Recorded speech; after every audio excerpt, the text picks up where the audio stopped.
Lou Ferrigno is 74 years old, 6 feet 5 inches tall, a two-time Mr. Universe winner, and the actor who played the Incredible Hulk on television for 5 consecutive seasons. After decades of public silence on the subject, he has begun speaking in detail about what actually happened during the production of Pumping Iron, what the cameras recorded, what they missed, and what the director deliberately constructed to present a version of events that did not fully reflect reality. For nearly 50 years, Pumping Iron has shaped how the world understands that 1975 Mr. Olympia competition, the young challenger from Brooklyn, the overbearing father, the contest between two bodybuilders that audiences watched as though it were a genuine sporting drama. The film felt immediate and unmediated. It did not appear to be a construction, much of it was. What follows is an account of those events as they actually occurred, not as the documentary presented them. Before the trophies, the film, or the television career, Louis Jude Ferrigno was a child growing up in Brooklyn, New York, with a hearing loss that would shape every period of his life. He was born on November 9, 1951. His father, Matt Ferrigno, was a lieutenant with the New York City Police Department. His mother, Victoria, raised the family at home. They were a working-class Italian-American household in one of the city's more demanding boroughs.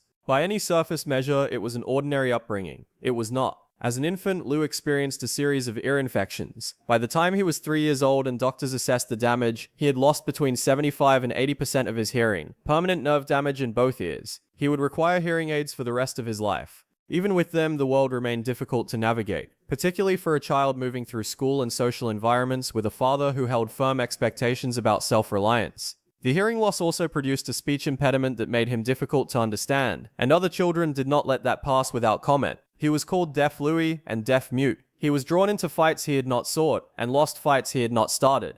When he returned home and described what had happened, his father, the same man who would later be portrayed on screen as his devoted training partner and supporter, reportedly told him not to come home if he could not defend himself. According to Lou's account, his father would then discipline him physically on top of it. Lou himself described it years later in a cochlear implant interview. His father, he said, would punish him when he came home having lost a fight, telling him he couldn't return if he couldn't defend himself. In Lou's words, "I'm here with this problem, my hearing problem, and children do not have the psychological defenses to defend themselves." So Lou found other defenses. He retreated into comic books, Superman, the Incredible Hulk, characters who had been broken and transformed by forces beyond their control, and who came out the other side as something unstoppable. Those comics offered what school couldn't, a version of himself that was powerful, invulnerable, and feared rather than mocked. At 13, he began building that version of himself in earnest. His family had no money for weights. Lou improvised a broomstick for a barbell, 2 buckets partially filled with cement on each end. He trained in whatever space he could find, with whatever he had. The motivation had nothing to do with trophies. He wanted to become someone no one would push around again, someone large enough that the world simply couldn't ignore him. By his early 20s, he had done exactly that. At 21, he won his first IFBB Mr. Universe title. The following year, he won it again.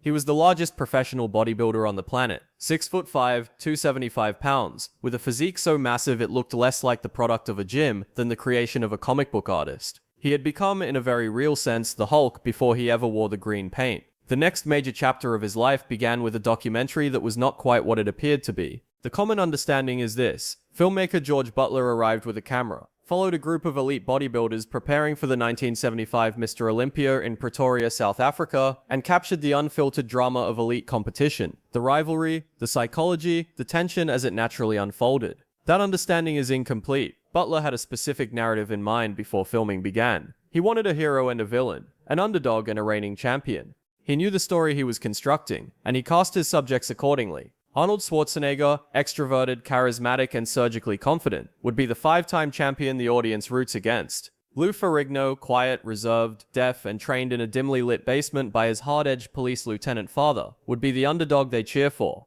Butler deliberately contrasted the two environments. Arnold trained in sunny Southern California at Gold's Gym, surrounded by people, laughing, performing for the camera. Lou was filmed in cold, gloomy New York, training alone with his father in a basement. The visual language was intentional. One man already in the light, one man still fighting to get there. The training scenes with Matty Ferrigno, the ones that led audiences to believe in a tough, devoted father-son team pushing each other to the limit, Lou has said outright that they were fabricated for the film. In his book, he described the father-son relationship shown on screen as a fraud. His father was never the kind of supportive training partner the documentary implied. The reality, Lou said, was a love-hate relationship with a man who was difficult, demanding, and not the devoted figure the cameras suggested. Much of what viewers saw was constructed to give the film a specific atmosphere and deepen Lou's underdog persona. The cameras needed a story, and Butler gave them one. Lou's real complicated relationship with his father was quietly smoothed over and replaced with something more cinematic. The famous breakfast scene where Arnold sits down with Lou and his family and casually dismantles Lou's confidence before the competition begins has been confirmed as deliberately staged. Arnold and George Butler have both acknowledged it. Arnold knew exactly what he was going to say, the camera was ready, and what appeared to be a spontaneous moment of psychological warfare was choreographed. The Ken Waller shirt-stealing subplot tells a similar story. In it, a rival bodybuilder schemes to steal Mike Katz's lucky shirt just before competition. Butler invented it. He had already filmed the competition. Katz and Waller were friends. There was no scheme. Butler came up with the idea afterward and filmed the planning scene to manufacture drama and weave it into the narrative. The film's own director has never been shy about this. Scenes were staged and lines were read. What Butler and his team produced was not a documentary in the traditional sense, it was what they called a docudrama. Reality used as raw material, then shaped into a story that would hold an audience. Lou has reflected on it with a complicated mix of gratitude and regret. Gratitude because the film launched everything that came after. Regret because the version of him that the world met on screen was an edited, manufactured character, not entirely him. And the portrayal of his family life was, in his own words, a lie. As for the actual competition, the rivalry that made the film legendary, how much of that was real? The central tension of Pumping Iron is built around a simple premise. Lou Ferrigno is coming for Arnold Schwarzenegger's title. He's bigger, younger, and hungry for it. The film presents 1975 as the year the reigning champion might finally be dethroned. The reality was more complicated. Lou has said he trained for only 9 weeks before the 1975 Mr. Olympia, a remarkably short preparation window for the most important competition of his career. The reason was practical. He had been training for ABC's Superstars, a celebrity athletic competition that offered reliable prize money at a time when professional bodybuilding did not. When the opportunity to participate in Pumping Iron came through, he shifted course mid-preparation and arrived in South Africa under-conditioned and behind schedule, a vulnerability Arnold was already positioning himself to exploit.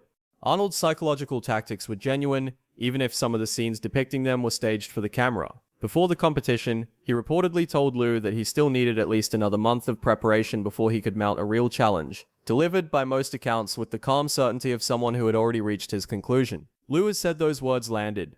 When a competitor is already short of where he needs to be physically, and the man standing across from him appears completely confident in that assessment, the observation functions as a calculated pressure point. The breakfast scene in the film dramatizes this dynamic, but the dynamic itself was real. Arnold understood that elite bodybuilding competition in its final days is partly a contest of belief. He was skilled at disrupting that belief in other men. Lou, by his own account, was susceptible not from weakness, but because the circumstances gave Arnold's words their weight. Lou was not fully prepared, and on some level he knew it. The outcome on stage reflected that. Lou finished third in 1975, behind Arnold in first and Serge Nabret in second. The competition was not as close as the film implies. The editing, camera angles, timing, dramatic scoring was constructed to suggest that the result remained genuinely in doubt until the final moment. Bodybuilding historians and analysts who have since reviewed the footage generally agree that Arnold's conditioning, symmetry, posing experience, and competitive mastery gave him a decisive advantage that day. Lou has spoken about what he considers his lasting disappointment from that period.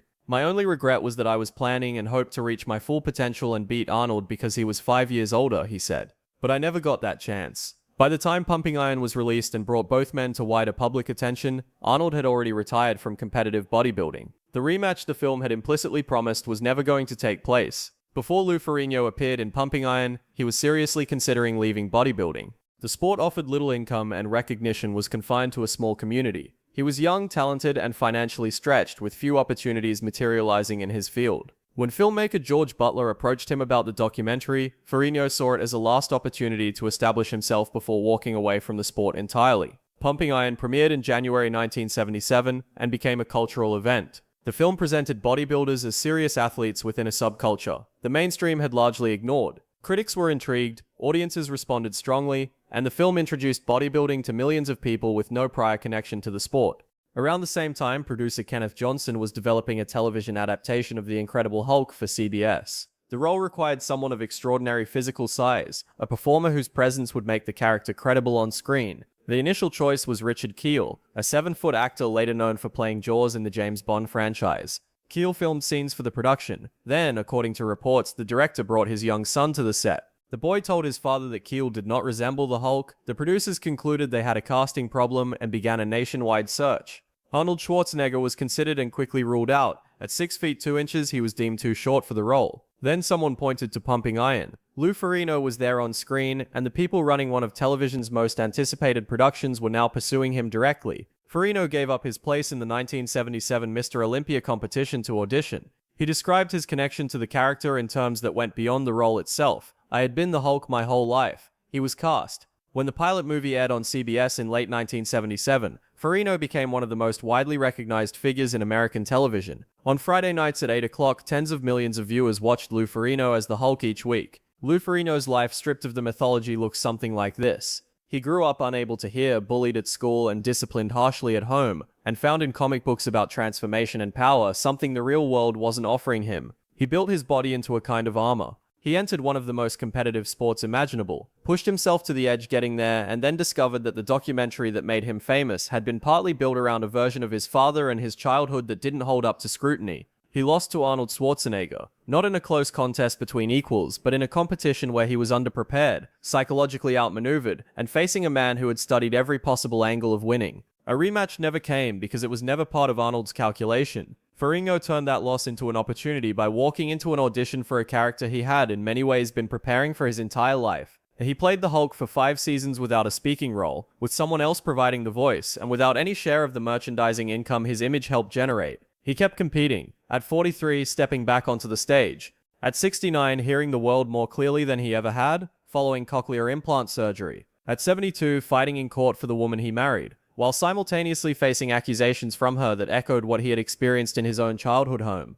The truth about Pumping Iron. The truth Ferrigno has been disclosing across decades of interviews and one direct autobiographical book is that the film sold a constructed story. The devoted father training his son in a basement. The rivalry of a lifetime. The narrowly decided contest that ended with the wrong man winning. Very little of it was exactly what it appeared to be. The father-son relationship was not supportive. It was fractured and complicated.